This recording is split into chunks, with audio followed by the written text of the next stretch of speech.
Shalom para pendengar yang dikasihi oleh Tuhan Yesus. Kiranya Tuhan memberikan rahmat-Nya kepada para pendengar semua.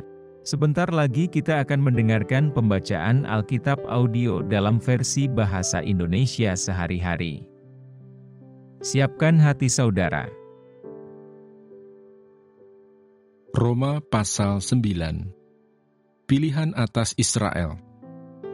Aku mengatakan kebenaran dalam Kristus, aku tidak berdusta. Suara hatiku turut bersaksi dalam Roh Kudus bahwa aku sangat berduka cita dan selalu bersedih hati. Bahkan aku mau terkutuk dan terpisah dari Kristus demi saudara-saudaraku, kaum sebangsaku secara jasmani. Sebab mereka adalah orang Israel, mereka telah diangkat menjadi anak dan mereka telah menerima kemuliaan dan perjanjian dan hukum Taurat, dan ibadah dan janji-janji. Mereka adalah keturunan bapa-bapa leluhur yang menurunkan Mesias dalam keadaannya sebagai manusia yang ada di atas segala sesuatu. Ia adalah Allah yang harus dipuji sampai selama-lamanya. Amin. Akan tetapi, firman Allah tidak mungkin gagal. Sebab tidak semua orang yang berasal dari Israel adalah orang Israel, dan juga tidak semua yang terhitung keturunan Abraham adalah anak Abraham.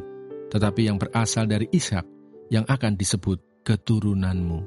Artinya, bukan anak-anak menurut daging adalah anak-anak Allah, tetapi anak-anak perjanjian yang disebut keturunan yang benar. Sebab firman ini mengandung janji, pada waktu seperti inilah aku akan datang, dan Sarah akan mempunyai seorang anak laki-laki.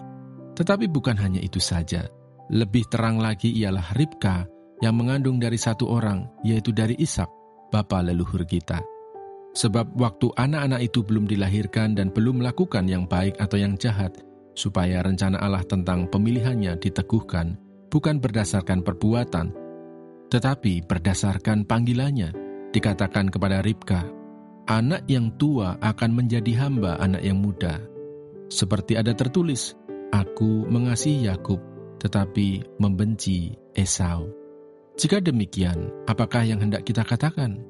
Apakah Allah tidak adil?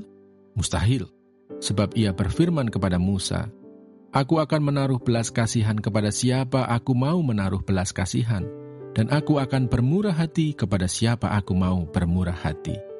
Jadi hal itu tidak tergantung pada kehendak orang atau usaha orang, tetapi kepada kemurahan hati Allah. Sebab kitab suci berkata kepada Fir'aun, itulah sebabnya aku membangkitkan engkau, yaitu supaya aku memperlihatkan kuasaku di dalam engkau, dan supaya namaku dimasyurkan di seluruh bumi.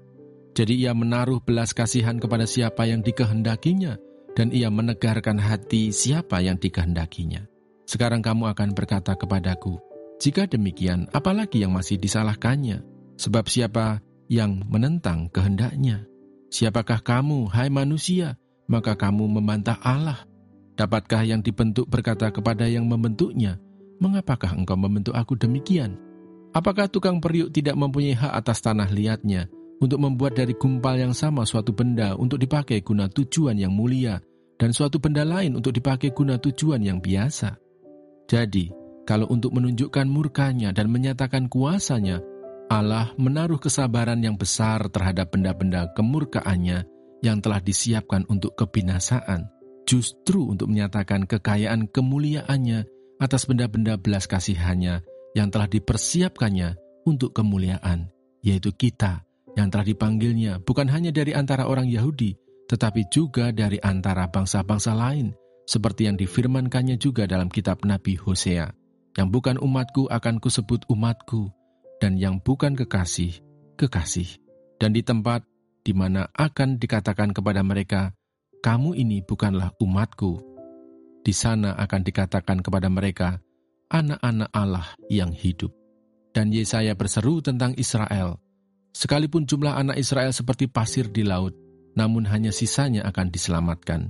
Sebab apa yang telah difirmankannya akan dilakukan Tuhan di atas bumi, sempurna dan segera. Dan seperti yang dikatakan Yesaya sebelumnya, seandainya Tuhan semesta alam tidak meninggalkan pada kita keturunan, kita sudah menjadi seperti Sodom dan sama seperti Gomora. Keselamatan bangsa-bangsa lain dan kesesatan orang Israel. Jika demikian, apakah yang hendak kita katakan? Ini, bahwa bangsa-bangsa lain yang tidak mengejar kebenaran telah beroleh kebenaran, yaitu kebenaran karena iman.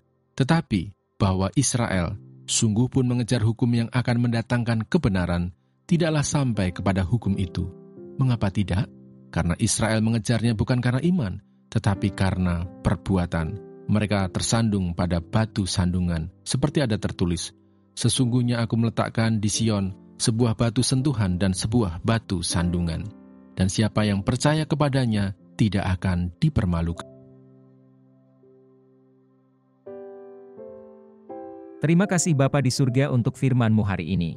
Berkati kami semua supaya kami mengerti isi hati-Mu. Terima kasih para pendengar semua, kiranya Tuhan memberkati. Dan jangan lupa untuk share dan subscribe.